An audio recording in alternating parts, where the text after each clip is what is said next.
Hi மக்களே, நான் உங்கள் நீர்ப்பறவை மீனவன். மக்களே, இன்றைக்கி நம்ம வளத்தொழில் செய்யும் மீனவர்களை தான் சந்தித்து வந்திருக்கோம். மக்களே, இப்போ தான் கடலுக்கு போயிட்டு கரை வந்திருக்காங்க. வலை கழிச்சதுலேருந்தே ஒரே சங்கு, கல், கடல் பாசி அதுதான் அதிக அளவில் வந்திருக்கு. பாடு ரொம்ப ரொம்ப குறைவாதான்னு சொன்னாப்புல. சங்கு, கல் அதுதான் அதிக அளவில் வந்திருக்கு. காற்றும் அதிகமாக இருந்துச்சு, ரொம்ப கஷ்டமாக போச்சுன்னு சொன்னாப்புல நம்மள்கிட்ட. வலையில் மீனும் குறைவாக தான் வந்திருக்கு மக்களே இன்றைக்கி. ஸோ ஒரு காலத்தில் வலைத்தொழில் பண்ணால் ரொம்ப கஷ்டமாகவே இருக்கும் மக்களே. வலையை விட்டுட்டு வலையை வாங்கும்போது அந்த வலை பவளப்பாறையில் அடவி இருக்கும். அப்படி இருக்கும்போது ரொம்ப ரொம்ப கஷ்டமாக இருக்கும். அந்தளவு கஷ்டப்பட்டு தான் வலையை வலிப்பாங்க.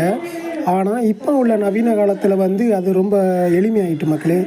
வீஞ்சை வச்சு தான் இழுப்பாங்க. வீஞ்சில் அந்த மோட்டரை பொறுத்து அதன் மூலியமாக வலை வலிக்கும்போது ரொம்பவே சுலபமாகிட்டாங்க.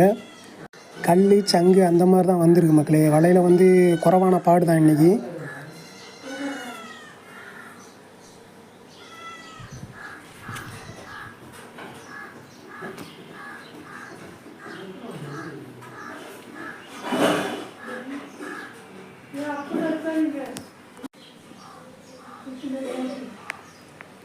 வலையில் ஒரே பாசியாக தான் வந்திருக்கு.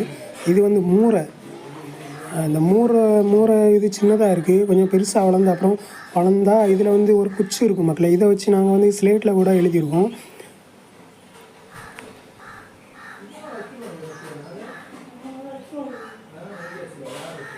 இது வலை விடும்போது அந்த வலையில் சிக்கி வரும். இதில் வலையில் விழுந்து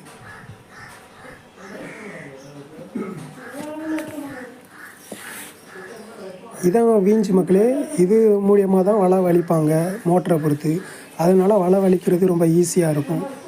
சரி மக்களே, இந்த வீடியோ பிடிச்சிருந்தால் லைக் பண்ணுங்கள், ஷேர் பண்ணுங்கள், கமெண்ட் பண்ணுங்கள். அப்படியே நம்ம நீர்ப்பறவை மீனவனை சப்ஸ்கிரைப் பண்ணுங்கள். உங்கள் நண்பர்களுக்கும் ஷேர் பண்ணுங்கள். அடுத்த ஒரு நல்ல வீடியோவில் நான் உங்களை சந்திக்கிறேன் மக்களே. பாய்.